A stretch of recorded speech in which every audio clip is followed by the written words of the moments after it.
George Kennan's like, what the H-E-double-L are you doing, buddy? Let me share with you his opinion piece that was published in the New York Times, 1997. Mr. Kennan writes, a fateful error. So the title in and of itself is pretty interesting. And I've just got a little excerpt from the piece. You should go look at it. New York Times, February 5th, 1997. Something of the highest importance is at stake here, writes the man who's the granddaddy to Russia-U.S. relations. He continues, and perhaps it is not too late to advance a view that I believe is not only mine alone, but is shared by a number of others with extensive and in most instances more recent experience in Russian matters. The view, bluntly stated, is that expanding NATO would be the most fateful era of American policy in the entire post-Cold War era. Tell us how you really feel. Such a decision may be expected to inflame the nationalistic, anti-Western, and militaristic tendencies in Russian opinion, to have an adverse effect on the development of Russian democracy, to restore the atmosphere of the Cold War to East-West relations, and to impel Russian foreign policy in directions decidedly not to our liking. And last but not least, it might make it much more difficult, if not impossible, to secure the Russian Duma's ratification of START II agreement and to achieve further reductions of nuclear weaponry. In other words, Kennan got it. He knew exactly what was going to happen. You expand NATO, and you're going to really, you know what, Russia. Okay? That's exactly what has happened.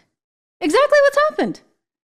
I mean, why do we have these morons in the State Department that don't actually consult history, that don't consult primary sources or the people on the ground? I showed you earlier what the simple internet search will yield you. It says, I mean, they're really gaslighting us. It's like, no. None of this happened. We didn't make any promises, blah, blah, blah. You have CNN going ballistic because Tucker Carlson dared to actually try and hear the other side of the story. I mean, this is pathetic. Watch it. A massive shakeup in Kyiv coming as Putin is trying to court the MAGA GOP in the United States.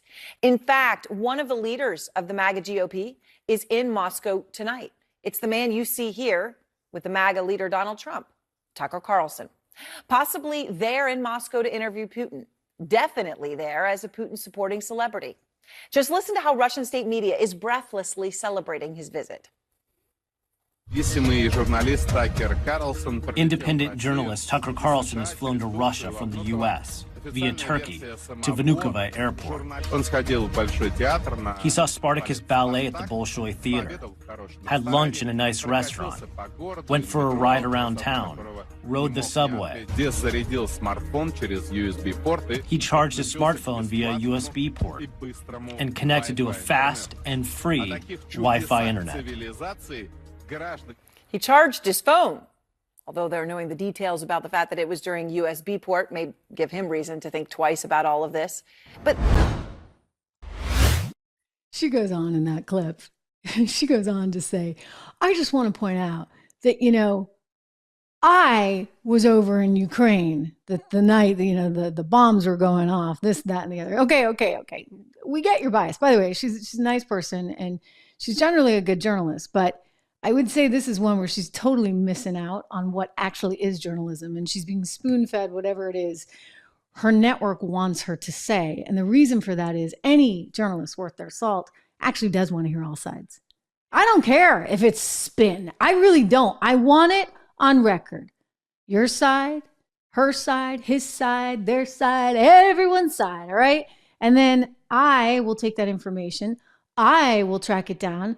I will trace what's right, what's not right, and I will make the decision myself. Thank you very much. I want to do that. And you know what? Every American has the right to be able to make their own decisions. I don't need CNN or CBS or NBC or ABC or any of these places deciding for me what is the viewpoint I should have. I mean, this is what's flipping them out lately because we're here streaming, right? We're here doing this. And they're like, oh my gosh, you're not supposed to have that side. Oh my gosh. Tucker Carlson interviewed Putin